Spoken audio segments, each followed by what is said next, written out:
कहा।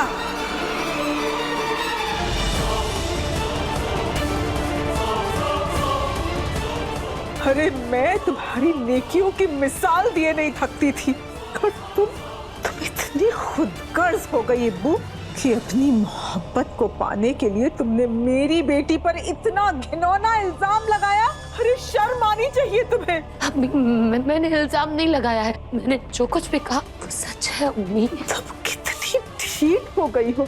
हम अभी अभी सारा सच अपने कानों से सुन के आ रहे हैं, उसके बाद भी तुम अपनी बात पर अड़ी हुई हो। बस कर दो, अब तो बस कर दो।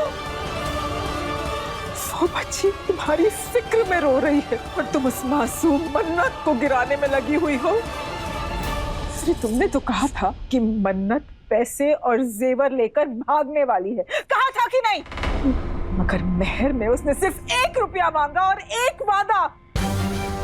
मन्नत करोड़ों रुपए मांग सकती थी, मगर उसने ऐसा नहीं किया क्योंकि वो मेरी बेटी है, मेरी, उसे मैंने तरबियत दी है। वो शरारती जरूर है, मगर वो इतना नहीं करेगी कि अपने माँ बाप की इज्जत को दांव पर लगा दे।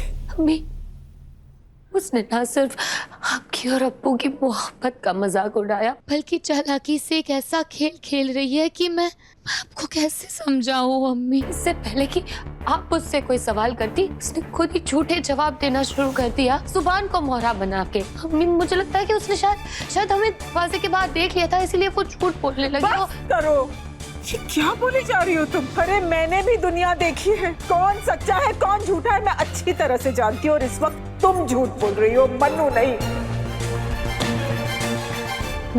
तुम कह रही हो कि उसने हमें देख लिया था। कैसे देख लिया था? अरे हम तो दरवाजे तक पहुंचे भी नहीं थे, तो फिर उसके पास कोई जादू की छड़ी है जो उसे पता था कि हम वहां खड़े हुए हैं? अम्मी बंद करो मुझे अम्मी अम्मी कहना, बहुत हो चुका है। अरे मैं मानती हूँ कि तुम सुभान से मोहब्बत करती हो, लेकिन तुम्हें यहाँ किसने दिया कि तुम मेरी मन्नू की जिंदगी खराब कर दो? हद से ज्यादा दीवानगी इंसान की जिंदगी बर्बाद कर देती है, और तुम्हारा जो सुभान के लिए फितूर है ना, उसे अपने दिमाग से निकाल दो। वो तुमसे प्यार नहीं करता है। सुभान सिर्फ और सिर्फ मन्नत से मोहब्बत करता है। खुदा के लिए यहाँ से चली जाओ, मेरी बेटी का निकाह चैन से होने दो। मैं तुम्हारे आगे हाथ जोड़ती हूँ, चली जाओ। अम्मी मत छुओ मुझे गलत समझ रही है अम्मी।